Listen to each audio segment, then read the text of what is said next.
ఓం సభాయే నమః. ప్రధానంగా మా అందరికన్నా చాలా పెద్దవాళ్ళు, మనందరికన్నా చాలా పెద్దవాళ్ళు,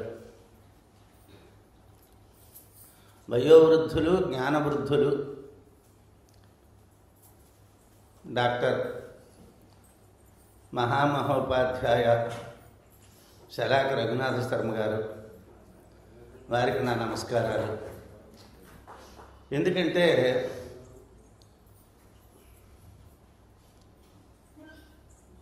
అంత పెద్దవాళ్ళు, వాళ్ళు విన్నంతకాలం కూడా మనం చెప్పలేదు. వాళ్ళు విన్నంతకాలం, వాళ్ళు చెప్పినంతకాలం, వాళ్ళు మాట్లాడినంతకాలం కాదు, బహుశ్రుతులు. వాళ్ళు అనేకమైనటువంటి విద్వాంసుల యొక్క ప్రసంగాల్ని విని విని విని విని ఉన్నటువంటి మహాత్ములు. అటువంటి వారి దగ్గర మనకి ఏదో ఈ అధ్యయన భారతి వలన ఈ అవకాశం మనకు లభించింది. వారితో పాటు మనం కూర్చోవటం, వారితో పాటు మనం మాట్లాడటం. వారికి నమస్కారం. తరువాత నాకు ఒక దురలవాటు ఉన్నది. సాధారణంగా కృతజ్ఞతలు, నమస్కారాలు ఇలాంటివి ఎక్కడ ఉపన్యాసాల్లో చెప్పను. ప్రారంభించడం, పూర్తి చేసేయటమే నాకు అలవాటు. మరి మన అధ్యయన భారతి చాలా గొప్ప కార్యక్రమాన్ని నిర్వహిస్తున్నది. ఆ విషయాన్ని వారు డాక్టర్ గారు మనకు చెప్పారు. ఈ నిర్వహణ అంతటి వెనకాతల కూడా సుమారు 6-7 సంవత్సరాల క్రితం నుంచి నేను కూడా ఒక భాగస్వామిని. అసలు నేను విజయనగరం దాటి ఎక్కడికైనా వచ్చి ఉపన్యాసం చెప్పానంటే దానికి మూల కారణం డాక్టర్ గారు. నేను బయటికి వచ్చేప్పుడు ఉపన్యాసాలు చెప్పలేదు. ఏవో కొన్ని రకాలైనటువంటి ప్రతిబంధకాలు ఉండటం నాకు వ్యక్తిగతంగా నేను రాలేకపోయాను. మరి నన్ను ఆయన బయటికి తీసుకొని వచ్చారు. బెంగళూరులో 2 సార్లు మాట్లాడాను. మరి వారి ప్రోద్బలం వల్లనే నారాయణ గురూజీ గారితో పరిచయం అయ్యి మంథన వెళ్ళడం కూడా జరిగింది. వారి యొక్క సౌమనస్యంతోనే ఇవాళ ఒంగోలులో కూడా 3 రోజులు మనం ఉపనిషత్తుల గురించి మాట్లాడేటువంటి అవకాశం వచ్చింది. వీటన్నిటికీ మూలమైనటువంటి డాక్టర్ శర్మ గారికి కూడా నా ఆశీస్సులు. ఎందుకంటే ఆయనకి నేను కానీ ఒకవేళ నమస్కారాలంటే ఆయన ఒప్పుకోరు. ఆయన ప్రధానంగా ఆయన గురువుగారు అంటారు. ఏం చేస్తాను, ఒకటి ఏదో మాకు ఒక ఆయన ఉండేవాడు, పెద్ద చదువుకోనివాడు ఒక ఆయన ఉండేవాడు. అన్యోన్యం గొరవ విప్రాహ అంటుండేవాడు, దండం పెట్టేస్తూ ఉండేవాడు. వీడికి వాడు, వాడికి వీడు దండం పెట్టేసుకోవటం అన్న రకంలో. మనం అలా కాదు. మొత్తం మీద ఆయనకి ఆశీస్సులని అన్నాను. కానీ ఆయన కృషి చాలా అభినందనీయం. చాలా మంచి కార్యక్రమాలు జరిగాయి. అయితే దీంట్లో కొన్ని రకాలైనటువంటి ఇబ్బందులు ఉంటాయి.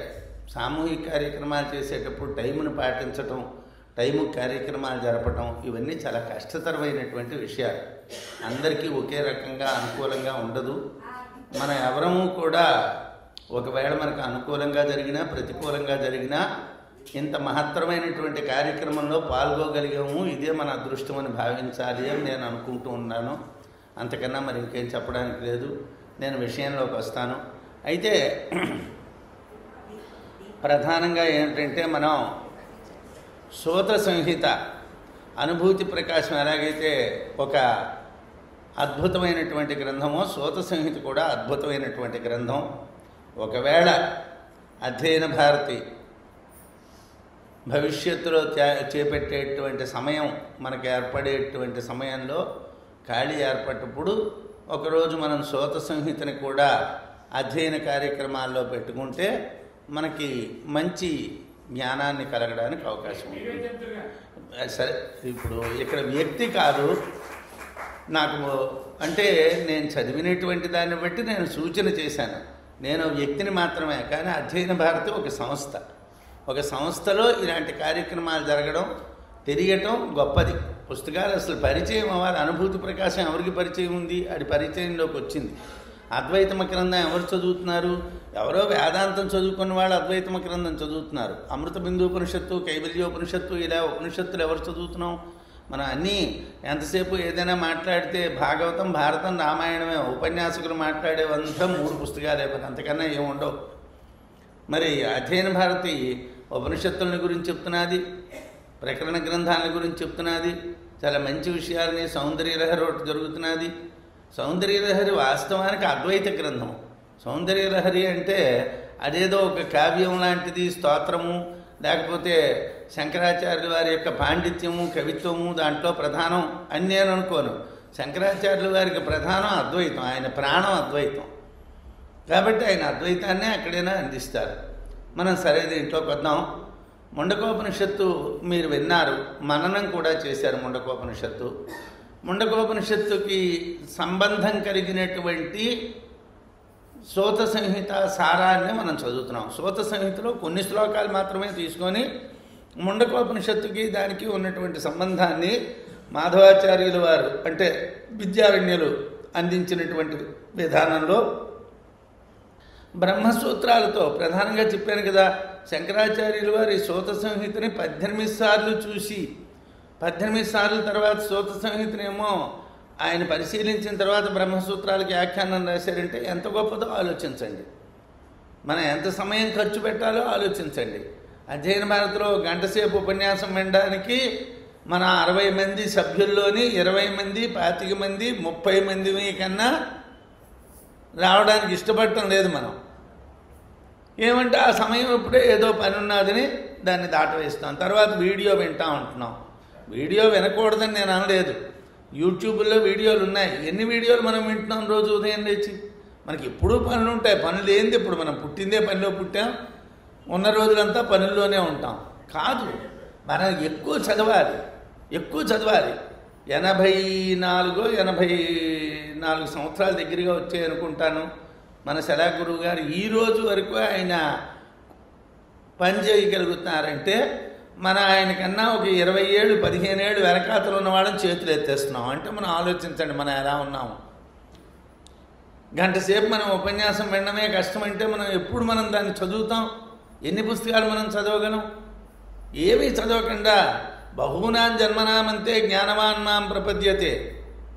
ఇవాళ ఏదో తెల్లవారుదామని కాఫీ ఏదో అడిగితే పెట్టించినట్టు ఇచ్చేడు మోక్షం. ఎన్నో జన్మల్లో ప్రయత్నం చేయాలి. అనేక జన్మ సంసిద్ధ తతో యాతి పరాంగతిం అంటున్నారు. అనేక జన్మ సంసిద్ధ. ఇవాళ తెల్లవారుదామని మనం చిన్న టిఫిన్ తయారు చేసాము, భోజనం తయారు చేసాము అన్నట్టుగా మనకి మోక్షాలు ఏమి చేతుల్లో పెట్టేసి పంపించేయడానికి ఇదేం పాలకోవా కాదు. కాబట్టి మనం ఒక పిసరు ఎక్కువ కష్టపడాలి అని నేను అంటాను. దానికి ఇంకా వయస్సు ఉంది. మనం గురువుగారిని చూసి నేర్చుకోవాలి. ఆయన ఉదయం నుంచి సాయంకాలం వరకు మనతో పాటు కూర్చుంటున్నారు. మన సభ్యులలో మనం చాలామంది కూర్చోలేకపోతున్నాం కూడా. అంటే మనం ముందున్నామో వెనకున్నామో ఆలోచించండి. ఆయనకన్నా మనం ముందున్నామా, ఆయనకన్నా వెనకున్నామా? మరి అస్థితత్వం పరం సాక్షాదపరం క్షరవస్తునాం అధిష్టానమనౌపమ్యం అవాంగ్మనసగోచరం. ఈ ముండకోపనిషత్తులో ప్రధానమైనటువంటి నిన్న సద్విద్య గురించి చెప్పినట్టుగానే ప్రధానమైనటువంటివి 2 విషయాలు చెప్తాను. దీంట్లో ప్రధానం ఏంటంటే పరము అపరము అనేటువంటి 2 విద్యలు. ఏదైనా మనకి విద్యను బట్టి కదా తెలిసేది. మనం నేర్చుకునే దాన్ని బట్టి, మనం గురువుల దగ్గర నేర్చుకున్నటువంటి దాన్ని బట్టి మన యొక్క చిత్తశుద్ధి ఉంటుంది. మనం క్లియర్ అవ్వాలి అని అంటే మన గురువుల దగ్గర మనం బుర్ర వచ్చి నేర్చుకోవాలి. నేర్చుకున్నప్పుడు మనకు అహంకారం అయితే నిన్న శ్వేతకేతు గురించి చెప్పినట్టుగా మనకేమొస్తుంది? ఏం రాదు. కాబట్టి 2 విద్యలు ఉంటాయి, పరవిద్య అపరవిద్య. ఆ పరవిద్యను తెలుసుకోవాలి. కర్మల వల్ల ప్రయోజనం లేదు. కర్మల వల్ల ప్రయోజనం లేదు అంటే కర్మ మానిమంటున్నావా? లేదు, చేసుకో. కాకపోతే కర్మలు చేసి ఈ కర్మల కన్నా కూడా ఉత్తమమైనటువంటిది జ్ఞానం అని తెలుసుకో. ఆ జ్ఞానాన్ని సాధించడానికి గురువుగారి దగ్గరికి వెళ్ళు. గురువుగారి దగ్గర కూర్చొని జ్ఞానాన్ని నేర్చుకొని ముండకని చెప్తున్నది. గురువుగారి దగ్గర కూర్చొని బ్రహ్మాన్ని తెలుసుకో. బ్రహ్మం అంటే ఏమిటి? ఓంకారాన్ని తెలుసుకో. అదే నువ్వు తెలుసుకోవలసినటువంటిది. నీకు అక్షరమైనటువంటి పరమాత్మని గురించి తెలిసిపోతే మరి తెలియవలసింది ఏమీ లేదు. ఇంతేనండి, ఇదే చదువు. ఇదే దీనికి మమ్మల్ని ఇంతసేపు ఎందుకండి బాధించడం అని మీరు అనకండి. ఎంతకాలమో బాధిస్తే కానీ రాదని కృష్ణుడు అన్నాడని మీకు అనుంచే చెప్పాను. ఎందుకంటే మా కప్పగింతుల వారు ఆయనకి వాళ్ళ దానవేశ్వరుడు జ్ఞాపకం వచ్చాడు చెట్టు చివరి రోజుని. ఆయనకి రాక్షసుడు గారు తప్పించి దేవతల జ్ఞాపకం రాలేదు. మరి నాయనా అందరం గుడ్డివాళ్ళమే, వైష్ణవాంఘ్రి సంస్థాన రజోభిషిక్తులకు సంహృత కర్మలు దానవేశ్వర. బ్రహ్మజ్ఞాన తత్పరులైనటువంటి వాళ్ళ కాళ్ళు పట్టుకుంటే మన కర్మ క్షయం అవుతుంది. క్షీయంతే చాస్య కర్మాణి, కర్మలు క్షీణిస్తాయి. కర్మలు క్షీణించాలండి. కర్మలు అలా బలంగా ఉంటే పని ఎలా జరుగుతుంది? కొంతమంది కఠినంగా ఉన్నట్టు కనిపిస్తారు లోకంలో. అలా కఠినంగా ఉంటేనే ధర్మం జరుగుతుంది. పూర్వం తండ్రులు కఠినంగా ఉండేవాళ్ళు, పిల్లలు మంచి వినయ సంపన్నంగా బతికేవాళ్ళు. ఇప్పుడు మనం ఫ్రెండ్లీ ఫాదర్షిప్ వచ్చిన తర్వాత ఏమిటైంది? వీడు వాడు కలిపి తాగుతున్నారు. ఫ్రెండ్లీ ఫాదర్షిప్ ఏమంటే అలా ఉండాలండి. అంత కఠినంగా ఉండకూడదండి. ఏమిటి ఉండకూడదు? తల్లి ఆప్యాయంగా చూడాలి, తండ్రి ధర్మాన్ని చెప్పాలి. తండ్రి ధర్మాన్ని చెప్పకపోతే మరి ఎవడు చెప్తాడు? మనం కర్మ అనేటువంటి దాన్ని ఆచరించొద్దు అనలేదు. తల్లి లాంటిది కర్మ. కర్మ నడిపిస్తూ ఉంటుంది మనని. కానీ తండ్రి లాంటి వాడు జ్ఞానం, ఒరే బెత్తం పట్టుకొని ఒరే తప్పు చేస్తున్నావు తప్పు చేస్తున్నావు తప్పు చేస్తున్నావు, ఆ శిక్షణ ఉంటేనే మనం సరైనటువంటి మార్గంలో నడవడానికి వీలుంటుంది. ముండకోపనిషత్తులో ఉన్నటువంటిది గురువుని ఆశ్రయించాలి, పరావిద్యని తెలుసుకోవాలి. రెండు ముఖ్యమైన విషయాలు. ఇదే ఏమిటి పరావిద్య, ఏమిటి అపరావిద్య అంటే మనం చదువుకుంటున్నదంతా అపరావిద్య అంటే ఏమిటి? ఋగ్వేదో యజుర్వేద సామవేద అథర్వణ శిక్ష వ్యాకరణం ఛంద జ్యోతిషం ఇవంతా షడంగ సహితమైనటువంటి చదువంతా కూడా అపర విద్య. అయితే ఏమండి ఇదంతా చదవక్కర్లేదా? అలాగైతే డైరెక్ట్గా నాకు మంత్రం ఉపదేశం చేసేయండి, నేను గురువుగారి కాళ్ళు పట్టుకున్నాను, నాకు మోక్షం వచ్చేసింది. ఏమిటి వచ్చేసింది? నిద్ర వచ్చేసింది, మోక్షం రాలేదు. శుభ్రంగా హాయిగా పడుకున్నాడు, ఏం రాదు. ఎందుకోసం? ఏమిటి చెయ్యకూడదో పిల్లలకి మనం చెప్పాలి. పిల్లల్ని తప్పుడు మార్గంలోకి వెళ్ళకుండా నిరోధించాలి. వాడికి తప్పుడు మార్గం వైపు వెళ్తూ ఉన్నప్పుడల్లా శిక్షించాలి వాడిని. అంటే శిక్షించడం అంటే శిక్ష విద్యోపాదానే అని అర్థం. శిక్షించడం అంటే బెత్తాలు పట్టుకో కొట్టమని, కర్రలు పట్టుకో కొట్టమని కాదు. వాడికి చెప్పాలి, ఒరే నాయన ఇది తప్పు ఇది తప్పు ఇది తప్పు, ఇలా చేయకూడదు ఇలా చేయకూడదు. ముందు అపర విద్యలు తెలియాలి. ఒరే నాయన నువ్వు ఋగ్వేదం చదువుకున్నా, యజుర్వేదం చదువుకున్నా, సామవేదం ఇవన్నీ వేస్ట్ రా నాయన, ఇవి కాదురా. ఏం కావాలి? నీకు పరావిద్య కావాలి.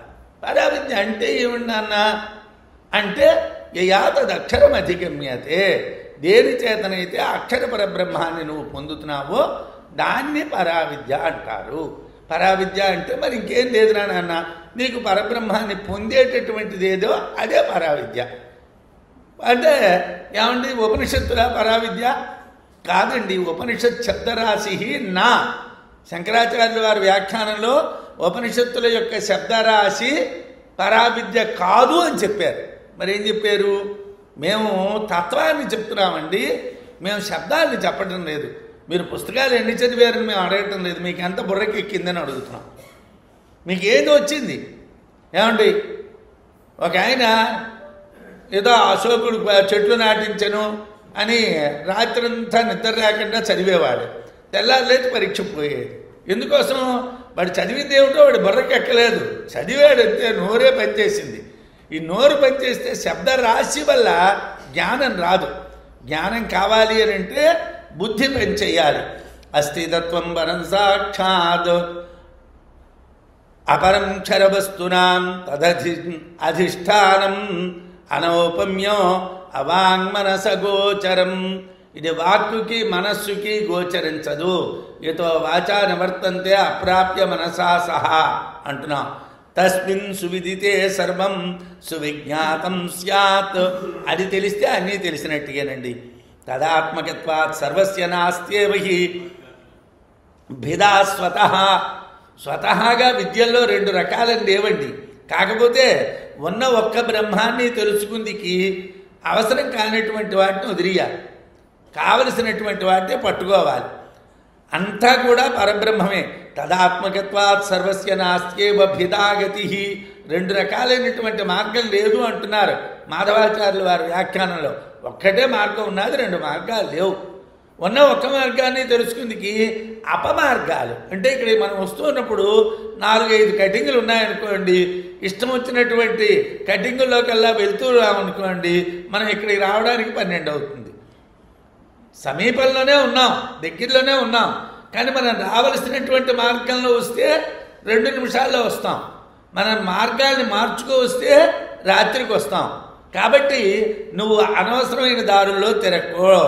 పరన్నామయతో వికార జాతేభ్య పరం అతయేవ అక్షరం అవనాసి సత్యభూతం. పరం అంటే ఏమిటండి? సత్యభూతం అయినటువంటిది, అవినాశి, నాశనం లేనటువంటిది. ఎందుకండి అని అంటే పరము అనేటువంటిది యతో వికార జాతేభ్య పరం, వికారముల నుండి పుట్టినటువంటి వాటికన్నా పరమైనటువంటిది. అతయేవ అక్షరం అవినాశి సత్యభూతం, అవినాశి అయినటువంటి సత్యభూతం అయినటువంటిది. తస్మాదేవ క్షరవస్తునాం జడ పదార్థానామధిష్టానం. అందువల్ల దాన్ని క్షరవస్తువులైనటువంటి జడ పదార్థాలన్నిటికీ కూడా అధిష్టానంగా చెప్తారు. సత్యం హి మిథ్యాభూతస్య అధిష్టానం భవతి. ఈ మిథ్యకంతటికీ కూడా ఆ సత్యమే కారణం. ఆ సత్యం ఉంటేనే మిథ్య, బ్రహ్మం ఉంటేనే జగత్తు కల్పించడం, తాడుంటేనే దాని ఎందు పాము అనేటువంటి ఆరోపణ. అక్కడ తాడే లేదనుకోండి, పాము అన్న భ్రాంతి ఎక్కడి నుంచి వస్తుందండి? తాడు ఉన్నది కాబట్టి పాము అనుకున్నాం, తాడే లేకపోతే పాము అనుకుంటామా? అలాగే బ్రహ్మమే లేకపోతే జగత్తు అన్నటువంటిదే లేదు. బ్రహ్మానికి అంతటికీ అధిష్టానం ఏమిటంటే అదే బ్రహ్మానికి అధిష్టానం, అదే ప్రధానమైనటువంటిది. ఏ విద్యే వేదితం ఏ హి పరాచైవ అపరాపిచ తత్ర అపరాతో ఋగ్వేదో యజురేవచ. ఏమంటే అపర విద్యలు అంటే ఏమిటండి? ఋగ్వేదం, యజుర్వేదం, సామవేదం, అథర్వణం. అదేమిటండి? అవన్నీ భగవత్ ఉచ్ఛ్వసితాలైనటువంటి విషయాలు కదా, వాటిని అపర విద్య అంటున్నారు ఏమిటండి? ఇంకో విషయం ఏమిటంటే నువ్వు పరావిద్యని వేదముల కన్నా భిన్నమైనటువంటిది అని చెప్తే దాని యొక్క ప్రామాణ్యం పోతుందయ్యా. ప్రమాణభూతంగా ఉండాలంటే వేదాలే స్వత ప్రమాణములు కాబట్టి వేదాల్లో భాగమని చెప్పాలి కదా.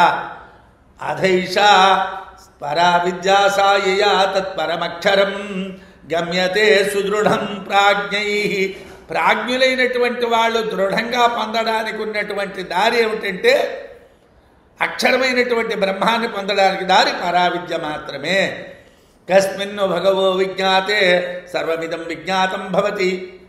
శౌనకుడు అనేటువంటి వాడు మహాశాలుడు, అంటే పెద్ద గృహస్థుడు. ఇవాళ మన గృహస్థ ధర్మంలో నమ్మకం తక్కువగా ఉన్న సన్యాస ధర్మాలను మనం నమ్ముతున్నాం. సన్యాసులు అంటే అది నిన్న డాక్టర్ గారు చెప్పారు, సన్యాసం అంటే కాషాయ వస్త్ర మాత్రం కాదు. లింగ సన్యాసాన్ని సన్యాసం అని శంకరాచార్యుల వారు బృహదారణ్యకంలో అనలేదు. లింగ సన్యాసం కాదు కావాల్సింది, విద్వత్ సన్యాసం కావాలి. వదిలేసింది ఏమిటో నీకు తెలియాలి. వదిలేసింది తెల్లగుడ్డలు కాదు, తెల్లగుడ్డలు వదిలేసి ఎర్రగుడ్డలు కట్టుకుంటే మనం సన్యాసం అవుతామా? ఈ గుడ్డ ఆ గుడ్డ ఏదో గుడ్డ కట్టుకున్నాం, దానివల్ల సన్యాసం రాదు. సన్యాసం దేనివల్ల వస్తుంది? నువ్వు వదలవలసినటువంటి లోపల నువ్వు వదలాలి. ఇప్పుడు చాలామంది కాశీలో అది వదిలేశానండి, గైలో ఇది వదిలేశానండి, అసలు వదిలేదు. అసలు ఏమిటంటే అహంకారం, దాన్ని వదలడు. అది పట్టుకొనే వేలపడుతూ ఉంటాడు. నాకు గౌరవం లేదు, నాకు మర్యాద లేదు, నన్ను పిలవలేదు, నాకు చెప్పలేదు, నాకు చేయలేదు, నన్ను చూడలేదు. ఎందుకు ఈ వేదాంతం అంతా వేస్ట్? ఎందుకండి? రీట్రీట్లో 4 రోజులు పాల్గొన్నాను, నేనంటే నేను నేను నేను నేను ఈ నేను పొందానికి మరి ఇంకెందుకండి? ఆయన అదే సన్యాసం అన్నారు. అదే అహంను వదిలి విడిచిపెట్టడమే సన్యాసం. సన్యాసం అంటే ఏదో వస్త్రాలు మార్చుకోవడం, ఓ దండం పట్టుకోవడం, లేకపోతే ముందర గొడుగు వేయడం, వారికి చిన్ని చెక్క పాదుకలు పెట్టడం, ఇవన్నీ కూడా మన ఏమిటంటే వారిని గుర్తించడానికి మాత్రమే పనికొస్తాయి. కానీ వారు కూడా ముక్తులవడానికి కావాల్సింది ఏమిటంటే బ్రహ్మం కావాలి. ఏమిటది? 2 రకాలైనటువంటి ఉన్నాయి అంటే అధ యయా తదక్షరమధిగమ్యతే సా పరా ఉపనిషద్వేద్యాక్షర విషయం హి విజ్ఞానమిహ పరా విద్యేతి ప్రాధాన్యేన వివక్షితం. ఇది శంకర భగవత్పాదుల వారు ముండకానికి రాసినటువంటి ఉపనిషత్తులో ఆయన చేసినటువంటి వ్యాఖ్యానం. ఉపనిషత్తుల చేత చెప్పబడేటువంటి అక్షరమైనటువంటి విజ్ఞానం ఏది ఉన్నదో అది తెలియచేసేటటువంటి దాన్ని పరావిద్య అంటారు. అంతకి తప్పించి నా ఉపనిషత్ శబ్దరాశి, ఉపనిషత్తులో లేనటువంటి శబ్దాల యొక్క సమూహాన్ని మేం పరావిద్య అనలేదు. నేను ముండకం చదువుకున్నానండి, నేను చదువుకున్నాను, నన్ను డాక్టర్ గారు పలకరించలేదండి, మరి ఇంకెందుకు ఆ ముండకం చదవడం? ఏమండి, నన్ను డాక్టర్ గారు పలకరించేరా లేదా? రామసుబ్బారావు గారు కాఫీ తాగేరా అని అడిగేరా లేదా? రామసుబ్బారావు గారు రాత్రి నిద్ర పట్టిందా అన్నారా లేదా? ఊరికినే గురువుగారు అంటారు కానీ మర్యాద చూపించలేదు. మరి ఈ మాత్రం దానికి ఉపనిషత్తులు ఎందుకండి? హాయిగా మన ఇంటి దగ్గర కూర్చో శుభ్రంగా కాఫీలు తాక్కొని శుభ్రంగా పడుకుంటే అయిపోయింది. ఉపనిషత్తులు ఎందుకు? నీ అహంకారం చావదు అనుకున్నప్పుడు, అహంకారాన్ని చంపుకుందికి నువ్వు ముందరికి రానప్పుడు నువ్వు ఏ విద్య నేర్చుకున్నప్పటికీ ప్రయోజనం ఉండదు. మేము చెప్తూ ఉన్నటువంటిది ఏమిటంటే ఉపనిషత్తుల యొక్క అర్థాన్ని మేము చెప్తున్నాం, ఉపనిషత్తుల యొక్క శబ్దాన్ని మేము చెప్పటం లేదు, మేము శబ్ద రాశిని చెప్పటం లేదు. వేదశబ్దేన సర్వత్ర శబ్దరాశి వివక్షిత. వేదం అంటే శబ్దం. సాధారణంగా వేదం చదువుకునేటువంటి వాళ్ళు పారాయణ చేస్తూ ఉంటారు వేదాన్ని, వాళ్ళకి దాని అర్థం తెలియదు, అక్కర్లేదు కూడా వాళ్ళకి, వాళ్ళు పారాయణ చేస్తూ ఉంటారు, మనం వింటూ ఉంటాం. సహస్ర శీర్ష పురుష, మంచి స్వరం రా, బ్రహ్మాండంగా పాడేడు రా అనుకుంటాం, దానివల్ల ప్రయోజనం లేదు. అది శబ్దరాశి, దానికి అక్కడ కావలసినటువంటి అర్థజ్ఞానం లేదు. ఏమండి, శబ్దరాశ్యధిగమేపి యత్నాంతరమంతరేణ గురువభిగమనాది లక్షణం వైరాగ్యంచన అక్షరాధిగమ సంభవతి ఇది పృథక్కరణం బ్రహ్మ విద్యాయా పరావిద్యా ఇది కథంచన. ఏమండి, లోకంలో మీరు పరావిద్య అంటే ఏమిటండి? ఈ శబ్దరాశినంతటి పక్కన పెట్టండి, ఈ మొత్తం అంతా ఈ వేదాలు శాస్త్రాలు ఈ వ్యాకరణాలు ఛందస్సులు నిరుక్తాలు అన్నీ పక్కన పెట్టండి, పరబ్రహ్మాన్ని తెలుసుకోండి. పరబ్రహ్మాన్ని ఏ దాని వల్లనైతే మీరు పొందుతున్నారో అది మాత్రమే పరావిద్య. అయితే ఎలాగండి, మీరు చెప్పినట్టుగా మేమేమీ చదవకూడదు, ఏం చేయకూడదు, మాకేమీ అని అంటే ఇక్కడ ఒక విషయం చెప్పారు. గురువభిగమనంచ వైరాగ్య లక్షణంచ. గురువుగారి కాళ్ళు గట్టిగా పట్టుకోవాలి, వైరాగ్యం ఉండాలి. అంటే జరగచ్చో జరగకపోవచ్చును, కారణం మనం చెప్పలేము, కారణాలు మన చేతుల్లో ఉండవు. ప్రారంధం చేతను సంభృతమైనటువంటి శరీరం కలిగినటువంటి వాళ్ళం కాబట్టి ఒకవేళ మనం సంకల్పించినటువంటి కర్మలు పూర్తవుతూ ఉండొచ్చును, పూర్తి కాకపోనవచ్చును, మనం అనుకున్నటువంటివి జరగవచ్చు, జరగకపోనవచ్చును. వైరాగ్యం ఉండాలి. జరిగినా బాగుంది, జరగకపోయినా బాగుంది. అక్కడ ఏ రకమైనటువంటి సుఖదుఖాలు అంటకూడదు. వైరాగ్యం మనకి ఎక్కడి నుంచి? మన దగ్గర నుంచి ప్రారంభం అవ్వాలి. నాకు ఎవరితోని మాట్లాడవలసిన పని లేదండి, నాకు గొప్ప వైరాగ్యం అండి, నాకు మాత్రం ఫస్ట్ క్లాస్ అయినటువంటి డబల్ కాటు, ఏదో దాని మీద కప్పుకుందికి రగ్గు, ఏదో తెల్లవారు లేచేసరికి బెడ్ కాఫీ, ఏదో బెడ్ టిఫిను, అవన్నీ అయిన తర్వాత నేను స్నానం చేస్తాను. ఎందుకంటే చమత్కారంగా ఒక ఆయన నాకు చెప్పాడు. ఏమిటండి అంటే, శతం విహాయ భోక్తవ్యం సహస్రం స్నానమాచరే లక్షం విహాయ దాతవ్యం కోటి ముక్త్వా హరిం భజే అని ఒకటి ఉంది. ఉంటేనట 100 వదిలిమన్నాడు కదండి, దాంట్లోని ఆ భగవంతుణ్ణి స్మరణ చేయడం అన్నటువంటిది వదిలేద్దామండి అన్నాడు. స్నానం వదిలేద్దామండి అన్నాడు, దానం వదిలేద్దామండి. 100 వదిలిమన్నాడు కదా, ఆ 100లోనే ఈ 3 వదిలేద్దాం. ఏమిటి? భోక్తవ్యం, తిందాం. శతం విహాయ భోక్తవ్యం అన్నాడు కదా, మిగతా 3 దీంట్లో వదిలేద్దాం. వదిలేస్తే ఏమైందండి? తింటూ కూర్చోవచ్చును. ఒకే ఒక ప్రణాళిక, ఏకసూత్ర ప్రణాళిక ఏమిటంటే తినడం పడుకోవడం. ఏమండి, దానివల్ల ఏమొస్తుంది అంటే ఇది మీకు ప్రత్యక్షంగా తెలియబడేటువంటిది కాదండి. యత్తద్రేశ్యమదగ్రాహ్యం మనో అమనోగోత్రం రూపవర్జితం అచక్షుశ్రోత్రమత్యర్థం తద పాణిపాదం వరహ. అంటే ఒక విషయం ఉంటుందండి. ఏమండి, పరమాత్మ ఎలా ఉంటాడండి? అందరూ సగుణోపాసనకి ఇష్టపడేవాళ్ళమే, నిర్గుణోపాసనకి ఇష్టపడేవాళ్ళం కాం. ఎందుకంటే అంతగా మన బుద్ధి నిలబడదు కాబట్టి ఏదో అక్కడ ఈశ్వరుడు ఉన్నాడు, పార్వతీదేవి ఉన్నది, లేకపోతే ఆంజనేయ స్వామి ఉన్నారు, రామచంద్రుడు ఉన్నాడు, ఏదో అంటే మనకు అర్థమైంది. కానీ బ్రహ్మానికి ఫలానా విధంగా కళ్ళతో చూడబడేటువంటి గుణం లేదు, చెవులతో వినబడే గుణం లేదు, మనస్సుతో గ్రహించబడే గుణం లేదు.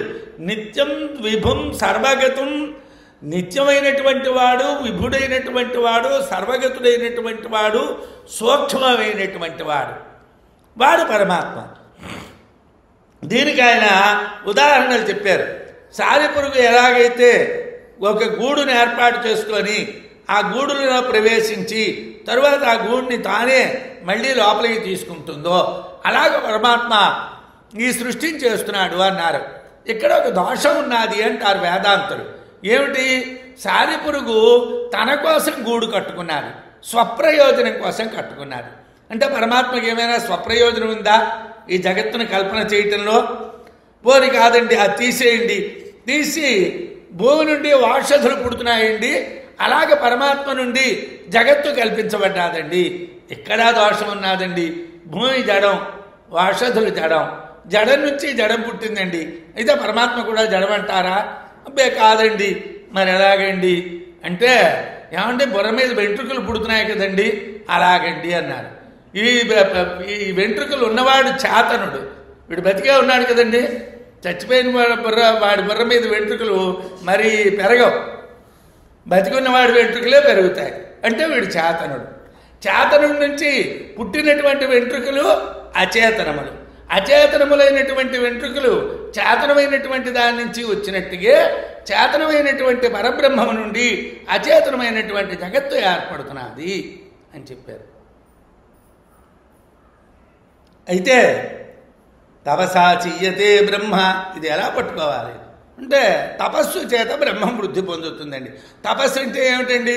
ఏదో ఇక్కడ చాలా బాగున్నదండి, అట్మాస్ఫియర్ బాగా పరిచయం చేశారు డాక్టర్ గారు ఒంగోలు ఆశ్రమంలోని.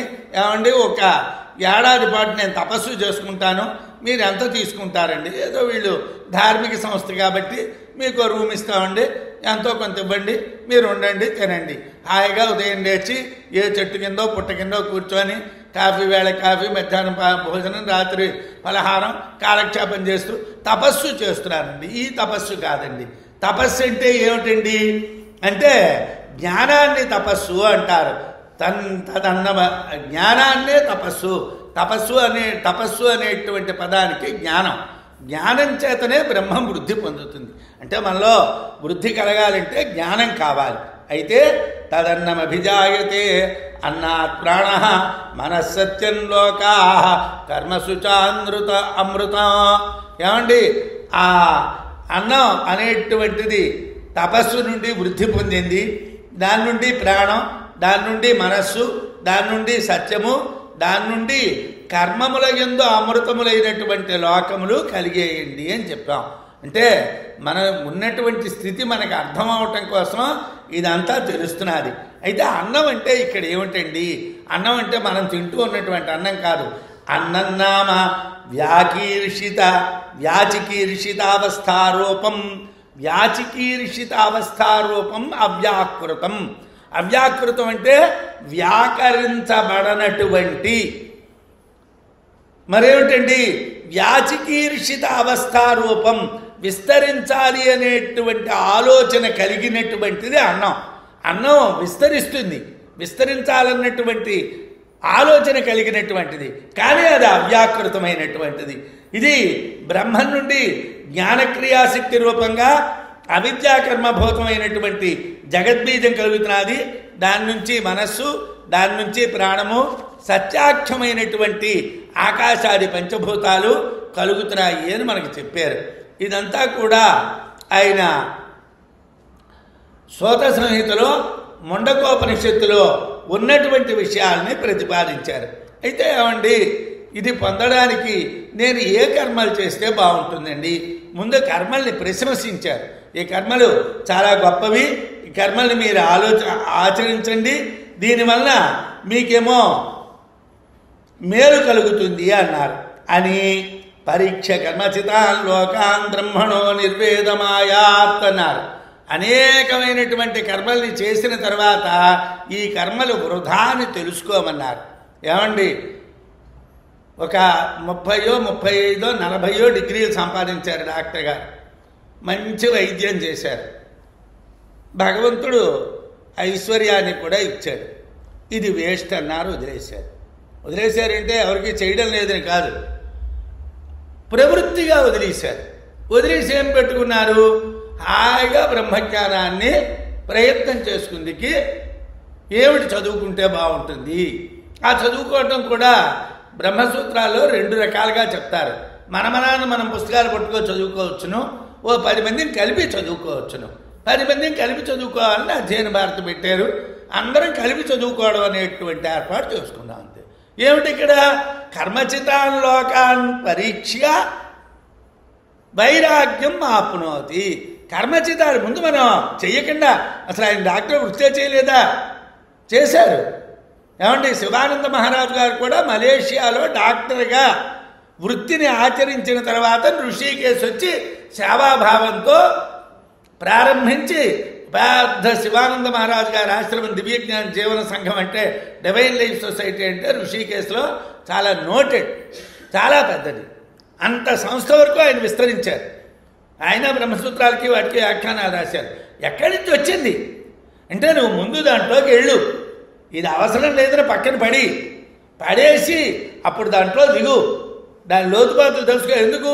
లేకపోతే ఏమిటి, ఓ బెంజ్ కారులో ఎవరైనా తీసుకువెళ్తే బాగుండు, BMW కారులో తీసుకువెళ్తే బాగుండు. వీడెప్పుడు కారు మొహం చూడలేదు, వీడి కారు ఎక్కితే బాగుండు, ఆఖరి కారు ఎక్కిపోవడం అయిపోతుంది. ఆ కోరిక ఏదో తీరిపోని. కర్మచితాన్ లోకాన్ పరీక్ష నిర్వేదమాప్నోతి. హాయిగా నిర్వేదానికి వెళ్ళిపో, ఏ గోళ ఉండదయ్యా. అంతే. అందుగురించి అంధేనైవ నియమానా యథాంధా. ఇది మనం కానీ అలా చెయ్యకపోతే ఏమవుతుందంటే, నేను ఇందాకల్లా తప్పగింతుల వారిని నేను దోషంగా అనలేదు. ముండకోపనిషత్తులో ఏమిటన్నాడంటే, గుడ్డివాడిని తీసుకువెళ్ళినట్టు ఉంటుంది అన్నాడు. ఆయన ఆ పద్యమే చదివారు. కానని వాడిని నూతకొని కానని వాడు అన్నారు. గుడ్డివాడిని తీసుకువెళ్తున్నాడు. వాడు గుడ్డివాడు, వీడు గుడ్డివాడు ఎక్కడికి వెళ్తారండి? ఒకడి కళ్ళుంటే రెండో వాడి కళ్ళు లేకపోయినా తీసుకువెళ్తాడు. గుడ్డివాడు మరో గుడ్డివాడిని ఎలా తీసుకువెళ్తాడు? అనేది బ్రహ్మజ్ఞాని కాళ్ళు పట్టుకుంటే సంహృత కర్మలు, ఈ కర్మలు అనేటువంటి ఉపసంహరించబడి వీడి జ్ఞానం వస్తుంది. వీడి జ్ఞానం వస్తే మరొకటి పట్టుకో వెళ్తాడు. శంకరాచార్యుల వారికి 1,00,000 మంది శిష్యులు లేరు. ఏమండి, ఎందుకు లేరండి? శిష్యులు ఎక్కువైపోతే మన జ్ఞానం వచ్చేది. ఉన్న శిష్యులకి నిష్ఠ ఉండాలి, ఉన్నవాళ్ళకి కావాలి అన్నటువంటి కోరిక ఉండాలి, నమ్మకం ఉండాలి. అందుగురించి అజ్ఞానం అనేటువంటి అంధకారాన్ని విడిచిపెట్టి మనం బయటికి రావడం అనేటువంటిది చెయ్యాలి. జ్ఞానాదేవ హి సంసార వినాశో నైవ కర్మణా ఇతి జ్ఞాత్వా. జ్ఞానము చేతన మాత్రమే సంసారం నశిస్తుంది, కర్మల చేతను నశించదు. శ్రోత్రియం బ్రహ్మనిష్టం గురుం గచ్చేత్ గురుస్తస్మై పరాం విద్యాం దధ్యాత్. ముండకోపనిషత్తు ఏమిటంటున్నాదండి? నువ్వు శ్రోత్రియుడైనటువంటి, అంటే ఇష్టం వచ్చినటువంటి మాటలు నోటికొచ్చినటువంటి మాట్లాడినటువంటి వాళ్ళని పట్టించుకోకూడదు. శాస్త్రబద్ధమైనటువంటి విషయాలనే చెప్పాలి. గురువు ఎప్పుడూ శాస్త్రాన్ని దాటకూడదు. శ్రోత్రియమైనటువంటి వాడు బ్రహ్మనిష్టం, బ్రహ్మమునందు దృఢమైనటువంటి స్థితి కలిగినటువంటి వాడి కాళ్ళు పట్టుకుంటే వాడు వీడికి దారి చూపెడతారు.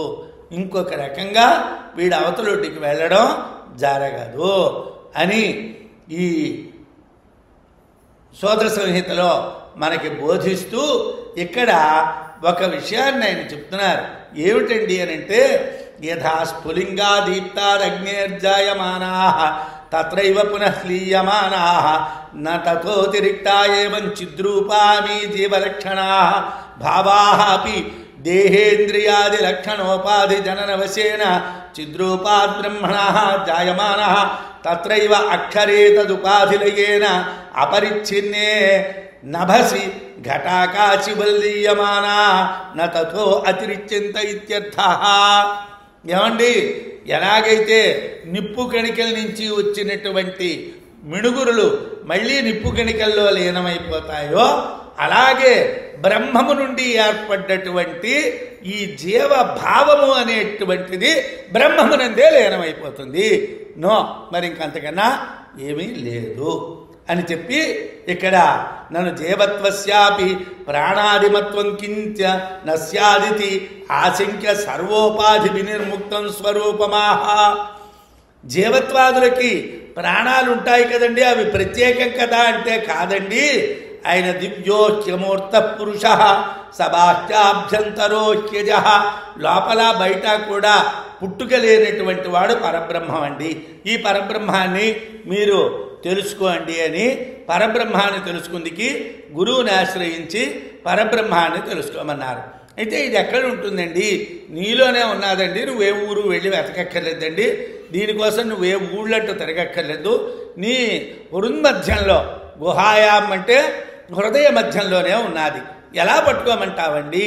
మమ్మల్ని ఎలా దీన్ని పట్టుకోమంటారండి అంటే, మీరు జాగ్రత్తగా సతద్విద్యయా సంసారే హేతుభూతం అవిద్యాగ్రంథించిత్వా. అవిద్య అనేటువంటిది ఒక ముడండి.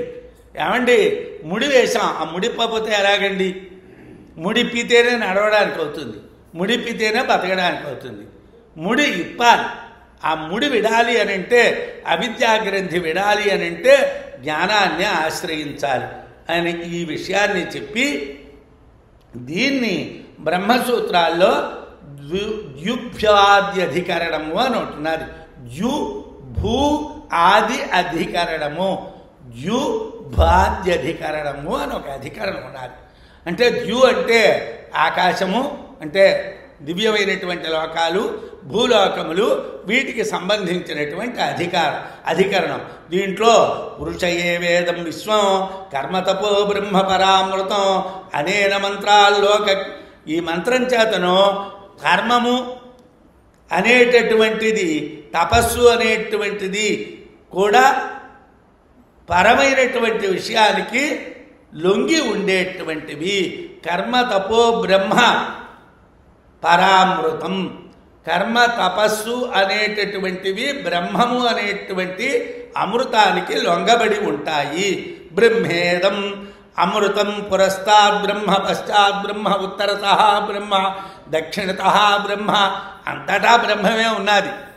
నీ పక్కన ఉన్నటువంటి వాడు బ్రహ్మమే, నువ్వు బ్రహ్మమే, నీ వెనకాతలు ఉన్నవాడు బ్రహ్మమే, నీ ముందున్నవాడు బ్రహ్మమే, అంతా బ్రహ్మమే. బ్రహ్మము కానటువంటిది ఏదీ లేదు. ప్రాణము, మనస్సు అంతా కూడా బ్రహ్మమే. బ్రహ్మైవేదం అమృతం పురస్తాద్ బ్రహ్మ, అంతా కూడా బ్రహ్మము. ఇది అమృతమైనటువంటిది. ఈ అమృతమైనటువంటి బ్రహ్మాన్ని ఎలా పొందాలండి అని అంటే, ఏమండి, మీరు వాంకారాన్ని ఆశ్రయించండి. గురువుగారి దగ్గరికి వెళ్ళారు, గురువుగారు వాంకారాన్ని నీకు ఉపదేశం చేస్తున్నారు. ఆత్మానమరణిం కృత్వ ప్రణవంచోత్తరారణిం ధ్యాన నిర్మథనాభ్యాసాత్ దేవం పశ్యేన్నిరూఢతః. అన్నిటికీ వారు రాసినటువంటి వ్యాఖ్యానం చెప్పాలంటే, నేను నిత్యము మనం చెప్పుకుంటున్న పాఠంలాగా చాలా ఎక్కువైపోతుంది. ఎక్కడికెక్కడ కొద్ది కొద్దిగా మాత్రమే మనం స్పృశిస్తూ, అంటే మనం ఒరే మైసూర్ పాకు అంటే ఇలా ఉంటుందిరా అని చెప్తే ఇంటికి వెళ్ళి చేయమని అడుగుతారు.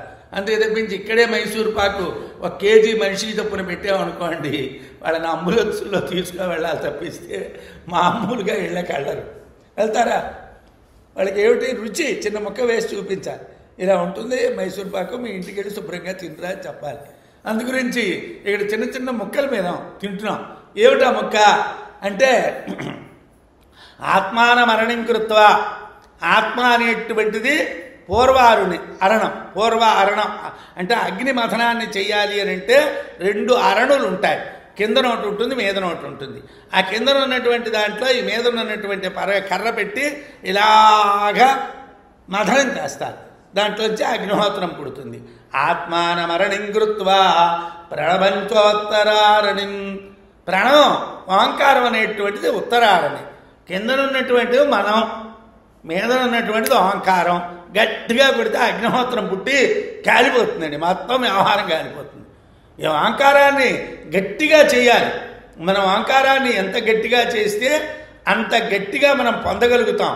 భిద్యతే హృదయ గ్రంథి ఛిద్యంతే సర్వసంశయా క్షీయంతే చాస్య కర్మాణి తస్మిన్ దృష్టే పరాపరే.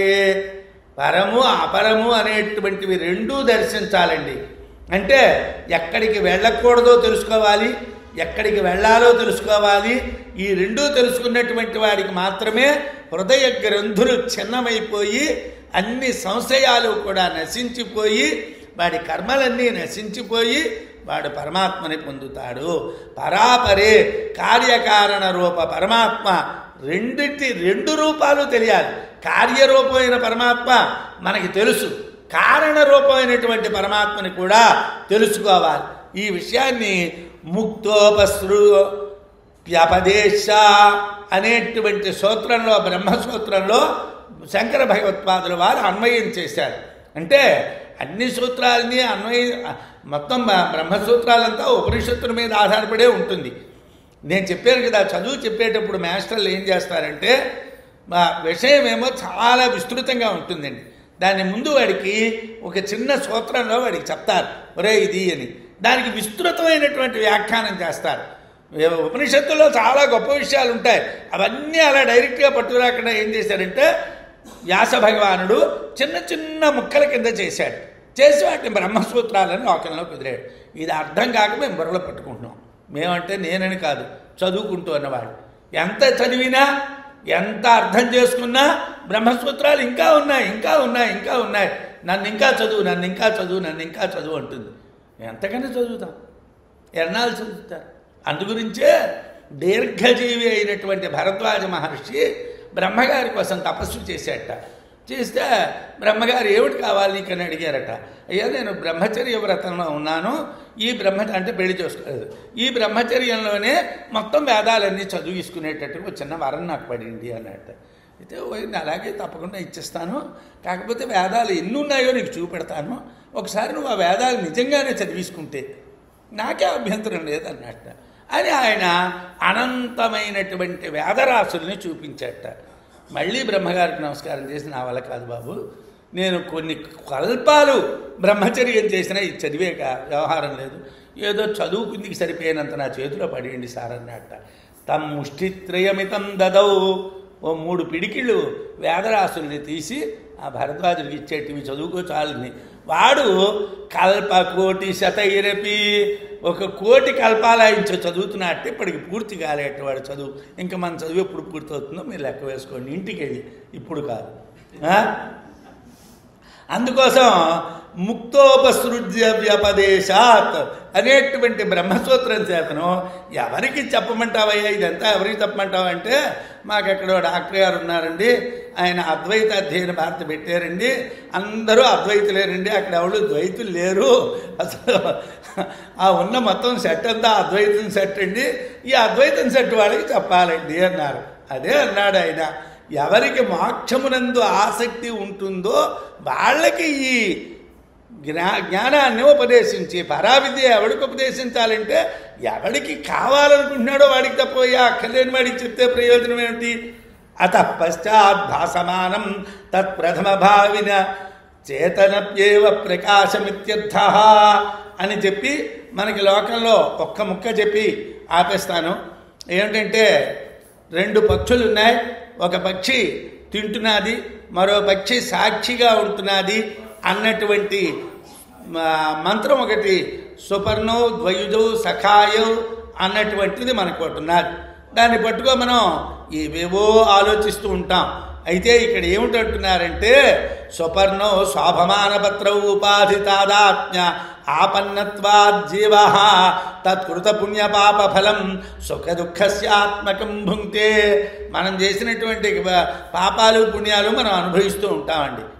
మనం చేసినటువంటివే అనుభవిస్తున్నాం. ఈశ్వరస్తు ఉపాధి సంస్పర్శ విరహీణ, ఈశ్వరుడికి ఉపాధితో ఎటువంటి సంబంధము లేదు కాబట్టి, కర్తృత్వాభావాత్ వాడి కర్తృత్వం లేదు కాబట్టి, తయో వాళ్ళిద్దరి మధ్యని కూడా భోక్తృత్వ అభోక్తృత్వ లక్షణ ధర్మభేదాత్ ప్రతిభాసమానయో భేద మాయయా పరికల్పిత నవాస్తవ. వీడు భోక్త, వీడు అభోక్త, ఈ జీవుడు అనుభవిస్తున్నాడు, ఈ బ్రహ్మ అనుభవించటం లేదు అన్నటువంటిది మాయ చేత కల్పించబడ్డటువంటిది కానీ యథార్థముగా లేదు. జీవుడు లేడు, బ్రహ్మము లేదు.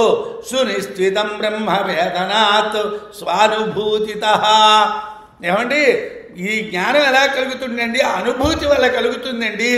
ఇది ఎన్ని క్లాసుల్లో మనం అటెండ్ అయ్యి ఎన్ని ఉపన్యాసాలు వింటే రాదు. మన అనుభూతిలోకి రావాలి అంటే మన ప్రయత్నం ఉండాలి. మనం దాన్ని అనుభూతిలోకి తెచ్చుకోవాలి.